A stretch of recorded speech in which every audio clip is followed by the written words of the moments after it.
சிவகங்கை மாவட்டம் ஒக்கூரில் பாஜக இளைஞரணி சார்பில் நடைபெற்ற இரட்டை மாட்டு வண்டி பந்தயத்தில் 59 மாட்டு வண்டிகள் பங்கேற்பு, வழிநெடுகிலும் குவிந்த பார்வையாளர்கள். சிவகங்கை மாவட்டம் ஒக்கூரில் பாஜக இளைஞரணி சார்பில் இரட்டை மாட்டு வண்டி பந்தயம் கோலாகலமாக நடைபெற்றது.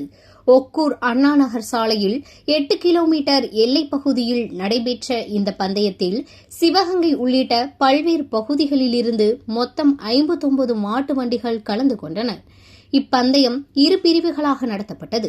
இதில் சின்ன மாடு பிரிவில் 40 மாட்டு வண்டிகளும், பெரிய மாடு பிரிவில் 19 மாட்டு வண்டிகளும் பங்கேற்று சீறி பாய்ந்து சென்றன. வேகமும் உற்சாகமும் நிறைந்த இந்த போட்டியை காண சாலை இருபுறங்களிலும் ஏராளமான பொதுமக்கள் திரண்டு வந்து உற்சாகமாக கண்டுகளித்தனர்.